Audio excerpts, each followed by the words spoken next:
Petrol rate ಕೇಳಿದ್ರೇನೆ ಪಿತ್ತ ನೆತ್ತಿಗೇರುತ್ತೆ. ಅಂಥದ್ರಲ್ಲಿ ಈ ಸುದ್ದಿ ಕೇಳಿದ್ರೆ ನಿಮ್ಮ ಕೋಪ ಮತ್ತಷ್ಟು ಇರುತ್ತೆ. ಯಾಕೆ ಗೊತ್ತಾ? ನಾವು ನೀವೆಲ್ಲ ಲೀಟರ್ ಪೆಟ್ರೋಲ್ಗೆ 82 ರೂಪಾಯಿ ಪಾವತಿಸ್ತಾ ಇದ್ದೇವೆ. ಆದರೆ ಕೇಂದ್ರ ಸರ್ಕಾರದ ಅಧಿಕಾರಿಗಳಿಗೆ ಕೇವಲ 24 ರೂಪಾಯಿಗೆ ಪೆಟ್ರೋಲ್ ಸಿಗ್ತಾ ಇದೆ.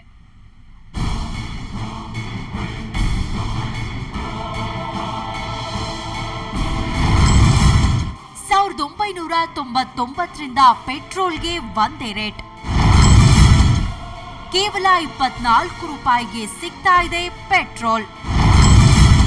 ಜನಸಾಮಾನ್ಯರ ಜೇಬಿಗಷ್ಟೇ ಬೀಳ್ತಿದೆ ಕತ್ತರೆ. ಹೌದು, ಇದು ಆಶ್ಚರ್ಯ ಆದ್ರೂ ಸತ್ಯ. ಯಾಕಂದ್ರೆ ಕೇಂದ್ರ ಸರ್ಕಾರ ಎಷ್ಟೇ ಬಾರಿ ಪೆಟ್ರೋಲ್ ಬೆಲೆ ಏರಿಸಿದ್ರೂ ಅದು ಕಾರ್ಯದರ್ಶಿ ಮಟ್ಟದ ಅಧಿಕಾರಿಗಳಿಗೆ ಅನ್ವಯಿಸೋದಿಲ್ಲ. 1999ರಲ್ಲಿ ನಿಗದಿಪಡಿಸಿದ ಬೆಲೆಯಲ್ಲೇ ಅಧಿಕಾರಿಗಳಿಗೆ ಪೆಟ್ರೋಲ್ ಸಿಗ್ತಿದೆ.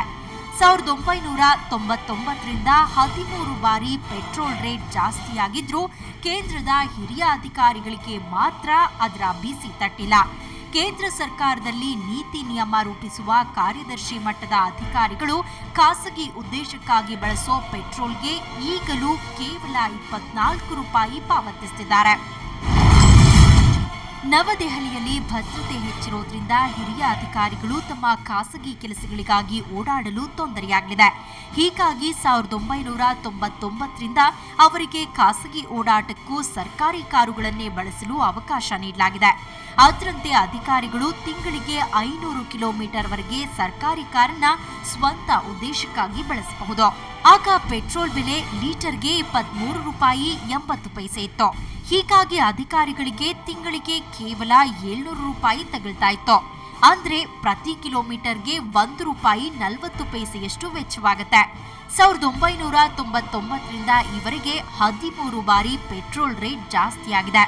ಸದ್ಯ ನವದೆಹಲಿಯಲ್ಲಿ ಲೀಟರ್ ಪೆಟ್ರೋಲ್ಗೆ 73 ರೂಪಾಯಿ 18 ಪೈಸೆ ಇದೆ. ಆದರೆ ಕೇಂದ್ರ ಸರ್ಕಾರದ ಹಿರಿಯ ಅಧಿಕಾರಿಗಳಿಗೆ ಮಾತ್ರ ಪೆಟ್ರೋಲ್ ದರ ಬದಲಾಗಿಲ್ಲ. ಈ ಅಧಿಕಾರಿಗಳಿಗೆ 1999ರಲ್ಲಿ 26,000 ರೂಪಾಯಿ ಸಂಬಳವಿತ್ತು. ಆದ್ರೆ ಈಗ 80,000 ರೂಪಾಯಿ ಸಂಬಳ, ಇತರ ಭತ್ಯೆಗಳಿವೆ. ಹೀಗಿದ್ರೂ ಅವರಿಗೆ ಪೆಟ್ರೋಲ್ ಮಾತ್ರ ಓಬಿರಾಯನ ಕಾಲದ ಬೆಲೆಗೆ ಸಿಗ್ತಿದೆ. ಈಗಲೇ ಅಗತ್ಯ ವಸ್ತುಗಳ ಬೆಲೆ ಏರಿಕೆಯಿಂದ ಜನಸಾಮಾನ್ಯ ತತ್ತರಿಸಿ ಹೋಗಿದ್ದಾನೆ. ಅಂಥದ್ರಲ್ಲಿ ಸರ್ಕಾರ ಜನಸಾಮಾನ್ಯರಿಗೆ ಬರೆ ಮೇಲೆ ಬರೆ ಎಳಿತಾ ಇದೆ.